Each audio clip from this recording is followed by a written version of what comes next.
नमस्कार, स्वागत है आप सभी का सिटी एक्सप्रेस न्यूज में। मैं हूं आपके साथ समीर खान। मैं इस वक्त मौजूद हूं उत्तर प्रदेश के गौतम बुद्ध नगर गांव आमनेर में। जी आपको बताएं कि जिस तरह से बिहार के शिक्षा मंत्री चंद्रशेखर ने जिस तरह से रामचरितमानस पर विवादित बयान लिया है, तब से लेकर आज तक घमासान मचा हुआ है। उसके साथ साथ जिस तरह से उत्तर प्रदेश के लखनऊ में रामचरितमानस के कुछ पंक्तियों को जलाने की जो बात आई है, जो खबर सामने आई है, उसको लेकर भी हम बात करेंगे। मेरा नाम संजय शर्मा, मानस अवलोकन संस्था कलूपरा में उसका प्रधान कार्यालय है। बहुत सारे उसके शाखा कार्यालय चल रहे हैं।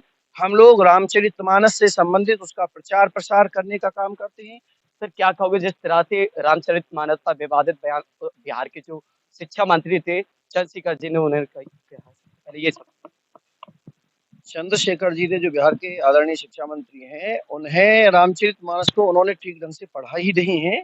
और मैं समझता हूं कि किसी भी वो शिक्षा मंत्री हो, वो जनप्रतिनिधि हो, उन्हें इस तरीके के बयान देने से बचना चाहिए। किसी मात्र एक पंक्ति को कोट कर लेना, वो जब तक एक पंक्ति को आप कोट कर रहे हैं, लेकिन जब तक आप उसके प्रसंग को नहीं समझेंगे और उसके वो किस स्थिति और परिस्थिति में कही गई है, तब तक हम उस बात को नहीं समझेंगे।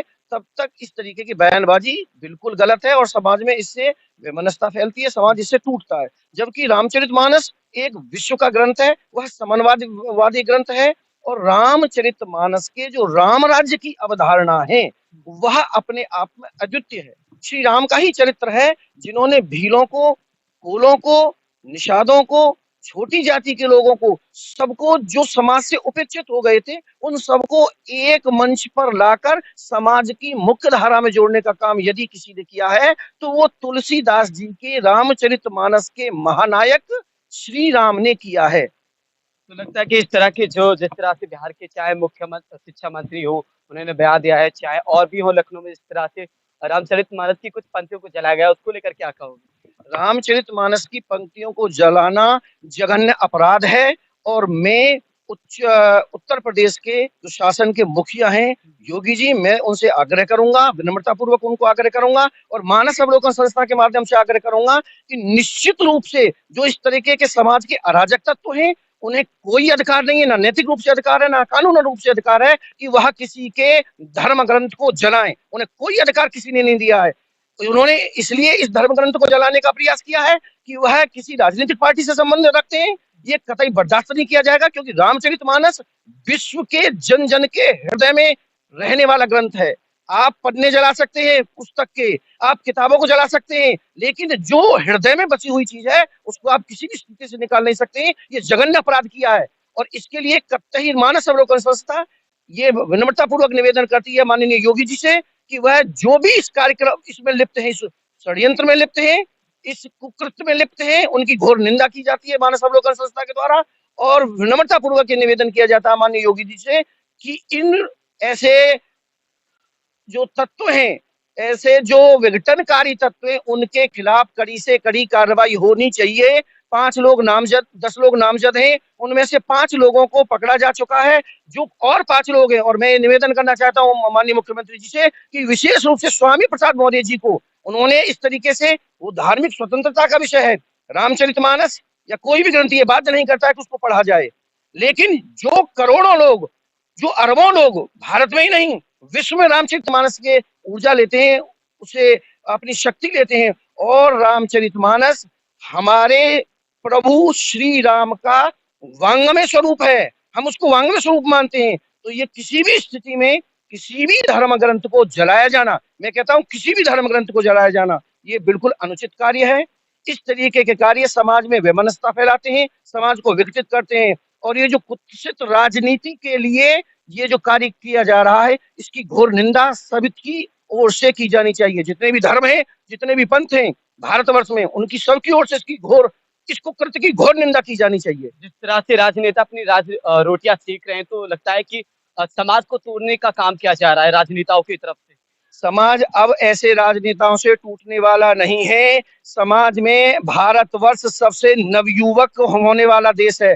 इसमें युवाओं की शक्ति बहुत है और वो युवा ये जानते हैं कि ये लोग अपने वोट बैंक की राजनीति को चमकाने के लिए जातियों में तोड़ रहे हैं, जातियों में बांट रहे हैं और ऐसी पंक्तियों को कोट कर रहे हैं जिनके अर्थ को वो अनर्थ के रूप में प्रस्तुत कर रहे हैं। मनुस्मृति भारत, जो मनुस्मृति की वो बात करते हैं, मनुस्मृति भारत नहीं विश्व का प्रथम संविधान है। यदि किसी में कुव्वत है, यदि किसी का अध्ययन है, तो वह मनुस्मृति के उन श्लोकों को कोट करे जिसमें उनकी क्षमता है। मनुस्मृति में यह भी लिखा है कि जहां नारियों का सम्मान होता है वहां देवता निवास करते हैं। वो कहते हैं मनुस्मृति में नारियों की निंदा की गई है। कौन नारियों की निंदा की बात करता है? रामचरितमानस में नारियों की निंदा, कहां से नारियों की निंदा हो गई भाई? आपने रामचरितमानस को पढ़ा ही नहीं है। और जिस व्यक्ति ने जिस धर्म ग्रंथ को पढ़ा नहीं है, अध्ययन नहीं किया है, उसको उसके बारे में इस तरीके की घृणित टिप्पणी करने का कोई अधिकार नहीं है, बिल्कुल भी अधिकार नहीं है। और राजनीतिक रोटियां सीखने वाली नहीं है। ये एक बार सोशलिस्ट पार्टी के रामपाल यादव थे, उन्होंने भी यही काम किया था। उन्होंने भी विधानसभा में 1974 में उन्होंने भी विधानसभा में रामचरितमानस का पन्ना फाड़ा था। उनका राजनीतिक कैरियर चौपट हो गया था, खत्म हो गया था राजनीतिक कैरियर। और जहां भी वो लोग जाते थे, लोग कहते थे रामायण फाड़ू आ गया, रामायण फाड़ू आ गया। ये भारत की सनातन सभ्यता और संस्कृति है। इसने भारत में कितने ही सारे धर्म, कितने ही सारे पंथ, कितने ही सारे संप्रदाय फल फूल रहे हैं। क्या सनातन धर्म की थाती ये बताती है? कोई श्लोक ये कहता है? हम तो सर्वे भवन्तु सुखिना, सर्वे सन्तु निरामया, सर्वे भद्राणि पश्यन्तु मा कश्चित् भाग भवेत्। हम तो सबके सुख की कामना करने वाले लोग हैं। इसमें यहां से कैसे बात आ गई? भारत की संस्कृति अयम निजा परोवेति गणना लघु चेतसाम उदार चरिता राम तु वसुधैव कुटुम्बकम। हमारे लिए हमारी संस्कृति हमें सिखाती है कि सारा विश्व हमारा परिवार है। इसमें वैमनस्यता कहां से आ गई? किसी धर्म, किसी पंथ, किसी जाति की बात नहीं कर रहे हैं। वो कहते हैं सभी सुखी हों, पूरी पृथ्वी हमारा परिवार है। इसमें जाति की बात कहां से आ गई? राम राज्य की अवधारणा में भगवान श्री राम कहते हैं बयरु न कर काहूसन कोई, राम प्रताप विषमता खोई। कोई किसी से बैर नहीं करता है, सबकी विषमता मिट गई। फिर कहां से समस्या आ गई राम राज्य में? राम राज्य में जो अवधारणा है राम राज्य की, वो सभी के कल्याण की भावना है, सभी के आनंद की भावना है, सभी के प्रेम की भावना है। और जो ये क्षुद्र मानसिकता, मैंने जड़ बुद्धि लोग कहता हूं, शास्त्र ऐसे व्यक्तियों को जड़ बुद्धि कहता है जिनकी बुद्धि एक ही जगह जड़वत हो जाती है, न वो समझने को तैयार होते हैं और न वो सुनने को तैयार होते हैं। तो ये जड़वत बुद्धि वाले लोग हैं। इनका काम अपने निजी स्वार्थों के लिए, अपने निजी स्वार्थों का पोषण करने के लिए इस तरीके की भावों को प्रकट करना है। अखिलेश यादव जी तो यदुवंश के हैं। जितने यादव लोग हैं ये तो यदुवंश के हैं। यदुवंश में भगवान श्री कृष्ण का जन्म हुआ है। वो अपने आप को पिछड़ा कहते हैं? उन्होंने कोई अध्ययन किया है? माननीय अखिलेश यादव जी का कोई अध्ययन है? मैं पूछना चाहता हूँ, माननीय अखिलेश यादव जी ने रामचरितमानस की किसी पन्ने को पढ़कर देखा है? और यदि नहीं देखा है तो उन्हें इस तरीके की टिप्पणी करने का कोई अधिकार नहीं है। अखिलेश यादव समाजवादी पार्टी के कल परसों के व्यक्ति हैं। समाजवादी पार्टी की स्थापना राम मनोहर लोहिया जी ने की थी। राम मनोहर लोहिया जी ने यह कहा था कि राम का चरित्र दक्षिण उत्तर से लेकर दक्षिण में एकात्मकता, समन्वयवादी चरित्र है। ये राम मनोहर लोहिया जी के बयान है।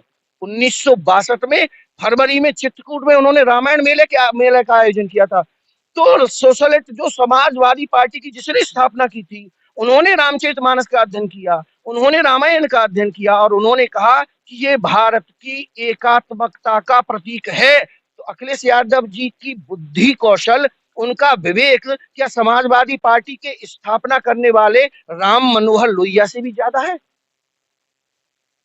तो क्या वो जिस तरह से मतलब रामचरित के अलावा अपने जो उनके पार्टी का जिन्होंने स्थापन किया था उनका भी अपमान कर अखिलेश? बिल्कुल निश्चित रूप से। जिसने पार्टी बनाई है भाई, जिसने पार्टी बनाई है, उसने 1962 में फरवरी महीने में 15 दिन के रामायण मेले का आयोजन किया था। तो निश्चित रूप से ये उनका अपमान है, निश्चित रूप से उनका अपमान है। और आज भारत नहीं, आज पूरा विश्व महात्मा गांधी जी की सिद्धांतों को मान रहा है। महात्मा गांधी जी ने अपनी आत्मकथा में लिखा था, किसी को कोई समस्या है तो कोट कर सकता है इस बात को। महात्मा गांधी ने अपनी आत्मकथा में लिखा है कि मैं प्रतिदिन तुलसीदास की लिखी हुई रामचरितमानस का पारायण करता हूँ, श्रीमद् भगवत गीता का पारायण करता हूँ। क्या इनका चिंतन स्वामी प्रसाद मौर्य जी और जो इनके चाटुकार हैं जिन्होंने रामचरितमानस की पंक्तियों को फाड़ा है, जलाया है, क्या इनके चाटुकारों का दर्शन गांधी जी के भी दर्शन से महान है? लेकिन वो पंक्तियां ये थी, ढोल गंवार शूद्र पशु नारी सकल ताड़ना के अधिकारी। और ये पंक्तियों में ऐसा कुछ भी नहीं है, हमें बता, इसका हम हिंदी में अर्थ करें उदाहरण। वो हम बता रहे हैं। ढोल गवार शूद्र पशु नारी सकल ताड़ना के अधिकारी। विशेष रूप से जो विवाद है वो ताड़ना शब्द पर है। ताड़ना शब्द का अर्थ होता है, ताड़ना शब्द का अर्थ होता है देखना। ताड़ना शब्द का अर्थ होता है संरक्षण करना। ताड़ना शब्द का अर्थ होता है उसको उसको देखते रहना। जैसे एक शब्द ताड़, ताड़ कहते हैं अरे तुम उसे ताड़ रहे हो, ताड़ में ना लगा दो, तो दौड़, दौड़ में ना, दौड़ना। ताड़ना, ताड़ना माने देखना, उसका संरक्षण करना, उसकी सुरक्षा करना। अब मैं ऐसे बताता हूं कैसे। देखिएगा, जो ढोल है उसको हम ताल देते हैं। आप कहीं भी जाएंगे, कोई ये नहीं कहेगा ढोल पीटो भाई, कहेंगे ढोल बजाओ। ढोल पीटा नहीं जाता, ढोल बजाया जाता है, जिससे उसमें से सुंदर राग की उत्पत्ति होती है। ढोल बजाया जाता है। ढोल गंवार, गंवार व्यक्ति वह होता है जो कम विवेकी होता है, जिसका बुद्धि का जो लेवल है वो थोड़ा डाउन होता है। तो हम उसको कोई काम सौंपेंगे तो हम एक दूसरे व्यक्ति को भी नियुक्त कर देंगे, भैया जरा उसका ध्यान रखना, हमने उसको काम सौंपा है, माने उसकी देख रेख करना, उसको अतिरिक्त सपोर्ट देना, उसकी देख रेख करना, उसका देखभाल करना कि वह उस काम को कर रहा है कि नहीं कर रहा। ढोल गंवार। शूद्र, शूद्र का तात्पर्य है जो सेवा का काम कर रहा है। शूद्र का तात्पर्य किसी जाति से नहीं है, किसी वर्ण से नहीं है। इसका मैं कोट करके देता हूं। डॉक्टर अंबेडकर जी ने, डॉक्टर भीमराव अंबेडकर ने एक पुस्तक लिखी थी, हु वाज शूद्र, शूद्र कौन है। उसमें उन्होंने कहा था कि जो वैदिक कालीन शूद्र की चर्चा की है मनुस्मृति में, वह शूद्र और आज वर्तमान में जो शूद्र है उसका कोई मेल नहीं है। शूद्र से मतलब है सेवा करने वाला व्यक्ति। जब कोई अधिकारी उसके यहाँ 4th क्लास का कोई कर्मचारी होता है, उसका ध्यान नहीं रखता है, क्या उसे वो कहता नहीं जरा इस काम को करो, उसको समझाता नहीं है, उससे तात्पर्य आप यहाँ से समझ लीजिएगा। शूद्र माने सेवा करने वाला व्यक्ति, शूद्र माने काम करने वाला व्यक्ति। शूद्र, ढोल गवार शूद्र। पशु, पशु का मतलब जो भी पशु हैं। अभी हम, अब तो हल नहीं रहे, लेकिन जब हम बैलों को हल में जोतते हैं तो एक अंदर को बैल होता है, एक बाहर को बैल होता है। हम उसको कहते हैं अंदर वाले दाहिने मुड़, बाएं मुड़। तो ये वो बैल जो पशु होता है वो हमारी भाषा को समझ जाता है। हमारे ताड़ने का अर्थ है उसको समझाना। ताड़ने का अर्थ समझ गए, जैसे बैल को चलाना, बैल को हिलाना, और जैसे घोड़े को चलाना, घोड़े को हिलाना। ताड़ने का अर्थ है उसका संरक्षण करना, उसकी देखरेख करना और उसे समझाना भी। चर्चा के नाम पर उनका अपमान किया जाए, चर्चा के नाम पर उन्हें जलाया जाए, ये कतई बर्दाश्त की सीमा से बाहर है। अब रही अंगों की बात, देखिएगा, जो बाहर है वो अंदर भी है। मेरा पूरा संसार मेरे मन में है। अब मैं बात आपकी प्रश्न का जवाब देता हूं। हमारा जो ये सिर है ये ब्राह्मण है, हमारे ये दोनों हाथ ये क्षत्रिय हैं। आपके शरीर पर मैं कहीं भी, मेरे शरीर पर आप कहीं भी प्रहार करेंगे मेरे हाथ आगे आएंगे, कहीं भी मारेंगे मुझे, यहाँ मारेंगे वहां मारेंगे, हाथ आगे आएंगे मेरे। ये जो मेरे हाथ है ये क्षत्रिय है, ये मेरा जो सिर है ये ब्राह्मण है, और ये जो मेरा पेट है, जो आमाशय है मेरा, ये वाला जो हमारा हिस्सा है ये वैश्य है। बहुत सारी फैक्ट्री अंदर ही अंदर चलती रहती है, दिखती तो नहीं है ना। और इसी से सबको ऊर्जा मिलती है, ब्राह्मण को भी, क्षत्रिय को भी, और जो हमारे चरण हैं वह शूद्र माने जाते हैं। सर आपका, मैं मेरी बात पे पूरी हो जाती नहीं जी, आप शूद्र चरण माने जाते हैं। क्या भारत की सनातन सनातन संस्कृति के अतिरिक्त भी कोई ऐसा धर्म है जहां चरण छुए जाते हो? सिर नहीं पूजा जाता किसी का, सबके चरण छुए जाते हैं, सबके चरण छुए जाते हैं। चरण से तात्पर्य है आचरण छुआ जाता है। और जो ये कहते हैं ना हम छोटी जाति के हैं जी, वो छोटी जाति के इसलिए हैं कि उनकी सोच छोटी है। मैं छोटी जाति के लोगों को बताऊंगा, कल रविदास जी की जयंती थी। रविदास जी भी तथाकथित छोटी जाति के हैं, लेकिन उन्हें संत शिरोमणि कहा जाता है। उनके उनके शिष्यों में मीराबाई का नाम है, जबकि मीराबाई राजपूत थी। उनके शिष्यों में झाली रानी का नाम है जो चित्तौड़ से आई थी। उनके शिष्यों में बहुत सारे जो तत्कालीन और जो आज के समाज के सवर्ण लोग थे, उनके शिष्यों का नाम है। और दूसरे नाम मैं बताता हूँ, बहुत सारी चर्चा की जा सकती है। जो कुछ पंक्तियां जलाई गई थी जी। उसको लेके स्वामी प्रसाद मौर्य जी ये कह रहे हैं कि ये कुछ नहीं है, ऐसा नहीं जलाई गई, ये विवादों को, राजनीति को लेके विवाद चल रहा है, क्या कहना चाहोगे? सर, यदि जलाई गई हैं ऐसा प्रेस की रिपोर्ट के द्वारा तमाम अखबारों, मैं तो वहां था नहीं, लेकिन बहुत सारी वीडियो मैंने देखी हैं, बहुत सारे अखबारों के माध्यम से बात आया है कि जलाई गई हैं, उनके खिलाफ एफआईआर हुई है। और मैं तो ये बात कहना चाहता हूं, वो क्यों जलाई गई, क्यों फाड़ी गई, इसका जवाब यदि कोई दे सकने की क्षमता रखता है तो वो दे, क्योंकि ये धार्मिक स्वतंत्रता, मेरा अधिकार है। मैं रामचरितमानस पढ़ूंगा, आपको पसंद नहीं मत पढ़ो भाई, कोई बाध्य कर रहा है आपको पढ़ने के लिए, नहीं कर रहा। मैं बौद्ध धर्म स्वीकार करना चाहता हूँ, मैं बौद्ध धर्म स्वीकार करूंगा, बौद्ध धर्म में मरना चाहूंगा। बहुत लोगों ने हिंदू धर्म में जन्मे और उन्होंने बौद्ध धर्म स्वीकार कर लिया, किसी ने मना किया, लेकिन आपको फाड़ने का अधिकार किसने दे दिया? और मैं माननीय योगी जी से ही बात कहूंगा, जासु राज प्रिय प्रजा दुखारी, सो नप अवश्य नरक अधिकारी। मैं कहता हूं कि आदरणीय योगी जी को तत्काल प्रभाव से इसका संज्ञान लेना चाहिए और जो कठोर से कठोर कार्रवाई हो वो होनी चाहिए, कि हम समाज को विघटन नहीं होने देंगे बिल्कुल भी। समाज को जाति के नाम पर विघटन करने की स्थिति ना मनुस्मृति की थी, ना रामचरितमानस की थी। रामचरितमानस के नायक श्री राम जी ने तमाम ऐसी जातियों को जो उपेक्षित हो गई थी उनको जोड़ने का काम किया है, और रामचरितमानस हमारा आराध्य है। हम इस बात को कतई बर्दाश्त नहीं करेंगे कि रामचरितमानस की पंक्ति को कोट करके समाज को तोड़ा जाए, समाज को बांटा जाए। समन्वयवादी ग्रंथ है रामचरितमानस, और यदि किसी में इस बात की कुव्वत करने की सामर्थ्य है ना, तो वो सामने बैठकर बात करे। अपने मुंह के आगे टेलीविजन और अपने मुंह के आगे वो लगाने से सब कुछ नहीं हो जाता, वो बैठ के बात करे। निर्गुण और सगुण को साकार में सिद्ध कर दिया श्री रामचरितमानस ने। रामचरितमानस केवल भारत का नहीं है, विश्व का धर्म ग्रंथ है रामचरितमानस। रूस में आज जो भारत की प्रतिष्ठा है वो रामचरितमानस के कारण है। अमेरिका, जॉर्ज ग्रियर्सन, रूस में कितने ही विद्वान ऐसे हैं जिन्होंने रामचरितमानस का अपनी भाषा में अनुवाद करके अपने पाठ्यक्रम में सम्मिलित किया है। भारत से इतर आज भी वर्तमान में जो चल रहा है, वो ये बात कहते हैं कि रामचरितमानस विघटनकारी ग्रंथ है। रामचरितमानस में नारी कहा, कोई बताए ना हमें नारी की कहां निंदा की गई है? पुरुष नपुंसक नारी व जीव चराचर कोई, तुलसी जी ने ये लिखा है। पुरुष नपुंसक नारी व जीव चराचर कोई, कोई जीव ही नहीं बचा भाई।